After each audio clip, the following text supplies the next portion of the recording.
2021ರಲ್ಲಿ ಹಲ್ಚಲ್ ಎಬ್ಬಿಸಿದ್ದ bitcoin ಪ್ರಕರಣದಲ್ಲಿ ಓರ್ವ DYSP ಸೇರಿ 4 ಪೊಲೀಸರಿಗೆ ರಿಲೀಫ್ ಸಿಕ್ಕಿದೆ.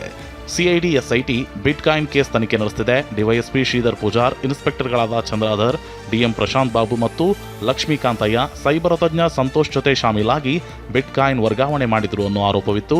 ಶೀಘ್ರದಲ್ಲೇ ಸಿಐಡಿ ಎಸ್ಐಟಿ ಅಧಿಕಾರಿಗಳು ಕೋರ್ಟ್ಗೆ ಬಿ ರಿಪೋರ್ಟ್ ಸಲ್ಲಿಸಲಿದ್ದಾರೆ.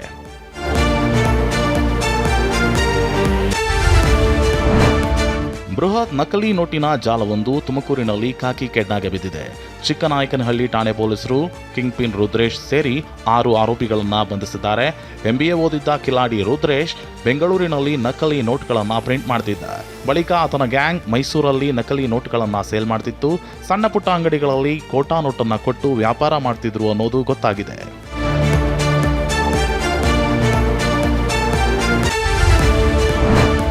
ಇನ್ಮುಂದೆ ಎಲ್ಲ ಎಲೆಕ್ಟ್ರಿಕ್ ಆಟೋಗಳಿಗೂ ರಾಜ್ಯ ಸಾರಿಗೆ ಇಲಾಖೆ ಆಟೋ ಪರ್ಮಿಟ್ ಕಡ್ಡಾಯಗೊಳಿಸಿದೆ. ಪರ್ಮಿಟ್ ಇಲ್ಲದ ಆಟೋಗಳಲ್ಲಿ ಪ್ರಯಾಣಿಸುವ ವೇಳೆ ಆಕ್ಸಿಡೆಂಟ್ ಆದರೆ ಇನ್ಶೂರೆನ್ಸ್ ಕಂಪನಿಗಳಿಂದ ಪರಿಹಾರ ಸಿಗಲ್ಲ. ನಾರ್ಮಲ್ ಆಟೋಗಳಿಗೆ ಪರ್ಮಿಟ್ ತೆಗೆದುಕೊಳ್ಳಬೇಕು ಅಂದರೆ ಸಾರಿಗೆ ಇಲಾಖೆಗೆ 500 ರೂಪಾಯಿ ಕಟ್ಟಬೇಕು. ಎಲೆಕ್ಟ್ರಿಕ್ ಆಟೋಗಳಿಗೆ ಉಚಿತವಾಗಿ ಆಟೋ ಪರ್ಮಿಟ್ ನೀಡಲು ಸಾರಿಗೆ ಇಲಾಖೆ ಮುಂದಾಗಿದೆ.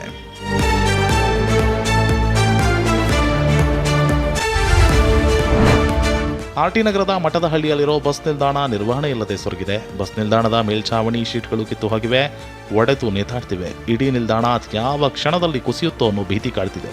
ಹೇಳಿ ಕೇಳಿ ಮಳೆ ಬಂದರೆ ಪ್ರಯಾಣಿಕರಿಗೆ ಆಶ್ರಯ ಇಲ್ಲದಾಗಿದೆ. ಹಲವು ಬಾರಿ ಸಂಬಂಧಪಟ್ಟ ಅಧಿಕಾರಿಗಳ ಗಮನಕ್ಕೆ ತಂದರೂ ಸಮಸ್ಯೆಗೆ ಪರಿಹಾರ ಮಾತ್ರ ಸಿಕ್ಕಿಲ್ಲ.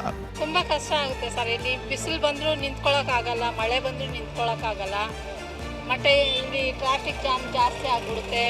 2 ವೀಲರ್ಸು, ಕಾರ್ ಪಾರ್ಕಿಂಗು ಎಲ್ಲ ಇಲ್ಲೇ ನಿಲ್ಲಿಸ್ತಾರೆ. ಅದಕ್ಕೆ ತುಂಬ ಕಷ್ಟ ಆಗುತ್ತೆ.